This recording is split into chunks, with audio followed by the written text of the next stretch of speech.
wabarakatuh. Pertama-tama marilah kita panjatkan puji syukur atas kehadirat Allah Subhanahu wa taala yang telah memberikan kita kesehatan dan kesempatan sehingga kita dapat berkumpul untuk membahas diskusi tentang kisah teladan Abu Dzar Al-Ghifari. Perkenalkan, nama saya Nela Ramadhania. Saya di sini bertugas sebagai moderator dalam diskusi ini, dan ada pun anggota kelompok saya. Saya Dian Sujayanto. Saya Muhammad Habis Ramadan. Saya Intan Putri Ramadhani. Saya Ahmad Alra. Saya Rina Ahmad Asari. Baiklah, marilah kita mulai diskusi ini dengan yang pertama, yaitu pembukaan. Marilah kita buka diskusi ini dengan sama-sama melafazkan lafaz basmalah. Bismillahirrahmanirrahim.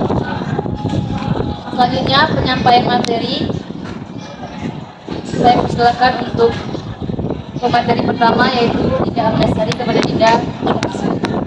Biografi Abu Dzar Al-Ghifari. Abu Dzar Al-Ghifari sebelum masuk Islam, ia tidak diketahui pasti kapan Abu Dzar lahir. Sejarah hanya mencatat ia lahir dan tinggal dekat jalur kafilah Mekah di Syria. Riwayat hitam masa lalu Abu Dzar tak lepas dari keberadaan keluarganya.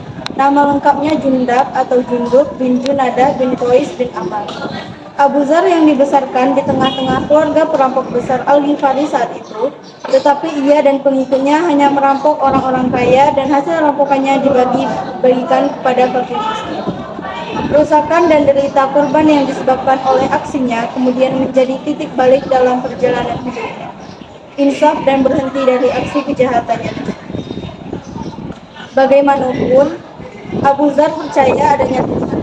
Karena itu, sebelum mendengar dakwah Rasulullah SAW, ia termasuk yang beriman kepada Allah Subhanahu wa taala.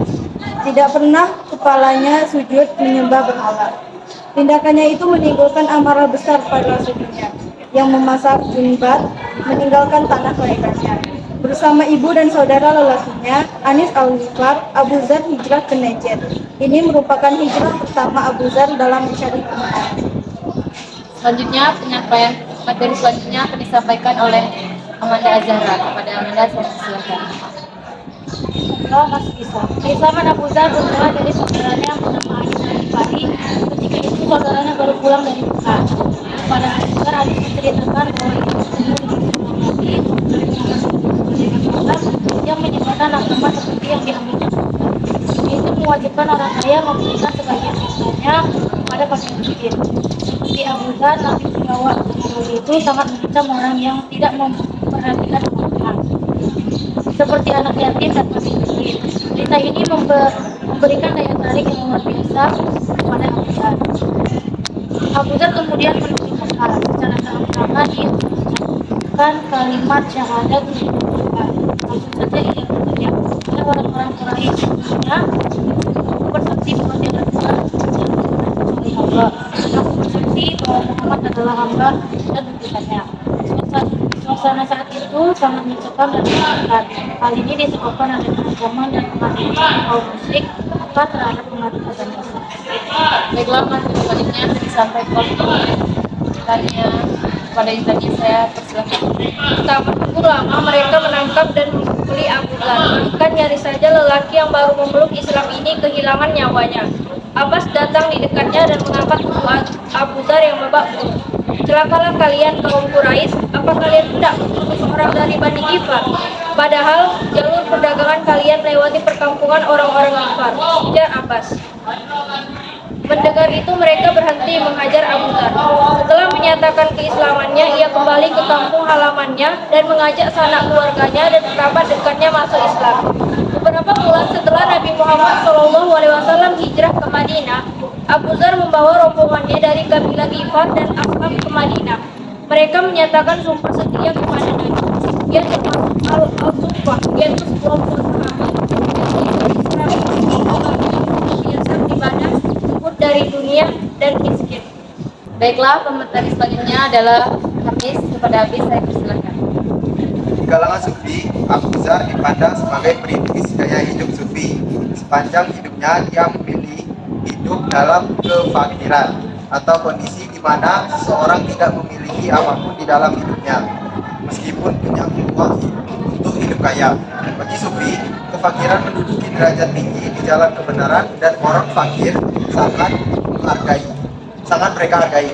Mereka merujuk pada firman Allah Subhanahu wa taala Quran surat Al-Baqarah surat 7 ayat 273 yang artinya berinfaklah kepada orang-orang fakir yang terikat oleh jihad di jalan Allah. Mereka tidak dapat berusaha di bumi. Orang yang tidak tahu menyangka mereka orang kaya karena memelihara diri dari minta-minta. Quran surat Al-Baqarah surat 2 ayat 203. Di kalangan ahli, Abu Dzar hadis dikenal sebagai perawi hadis yang meriwayatkan 281 hadis Nabi Muhammad SAW. 31 hadis diantaranya diriwayatkan oleh Al-Bukhari dan Muslim dalam kitab sahihnya. Baiklah, materi selanjutnya adalah Haikal. Pada Haikal, saya persilahkan. Kematian Abu Dzar seperti yang diprediksi oleh Allah SWT. Kira pada engkau datang sendirian, engkau hidup sendirian, dan engkau akan mati dalam sendirian. Tapi serombongan orang yang saleh dari Irak pula akan mengutus kematian. Sebelum Abu Dzar wafat, istrinya terlebih dahulu meninggal dunia. Ketika hendak mengembuskan nafasnya yang terakhir, ia berpesan kepada anaknya, "Pergilah ke atas bukit, di sana ada orang Irak yang akan mengurus penguburanku. Sampaikan kepada mereka, dan kapani aku dan kain yang dibeli dari upah pemerintah." Baiklah, materi selanjutnya adalah Rian. Pada Rian, saya persilahkan. Ya, pelajaran kepada pengurus penguasa. Semasa hidupnya, Abu Dzar Al-Ghifari sangat dikenal sebagai penyayang kaum mustaqabun, kaum yang tertindas atau orang-orang lemah. Kepedulian terhadap golongan fakir ini bahkan menjadi sikap hidup dan kepribadian Abu Dzar.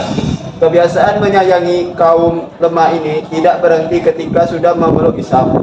Ada suatu riwayat ketika pasukan Muslim berhasil menaklukkan Mesir, Abu Dzar menjadi salah satu sahabat yang berperan. Untuk itu, atas jasanya tersebut, Abu Dzar dan sahabat-sahabat yang lain mendapatkan bagian sebidang tanah di Busra. Akan tetapi, tanah bagiannya tersebut ditinggalkan dan dia lebih memilih tinggal di Hijaz. Baiklah, pemateri terakhir adalah Cindy. Kepada Cindy, saya persilakan.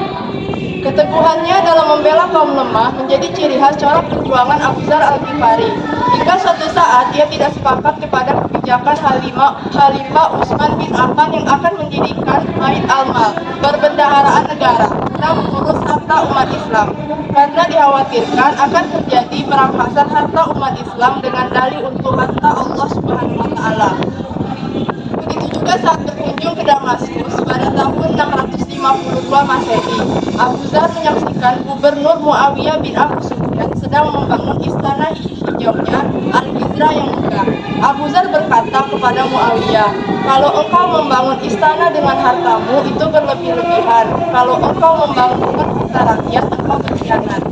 Keberanian dan ketegasan sikap Abu Dzar ini mengilhami tokoh-tokoh besar selanjutnya seperti Al-Hasan Basri, Ahmad bin Anbal, Ibnu Taimiyah dan lainnya. Diriwayatkan bahwa Rasulullah SAW berpesan kepada Abu Dzar Al-Ghifari dengan lihatlah orang yang lebih kenal dalam hal materi dan kehidupan yang Ibrahim berbanyaklah ucapan la haula wala quwata illa billah, berani berkata benar meskipun pahit, tidak takut celaan ketika berdakwah di jalan Allah dan tidak meminta maaf. Baiklah, demikianlah diskusi kami dari kelompok 4. Saya selaku moderator, mohon maaf apabila ada kesalahan. Mari kita tutup presentasi ini dengan melapaskan lapas hamdalah. Wabillahi taufiq wal hidayah. Wassalamualaikum warahmatullahi wabarakatuh.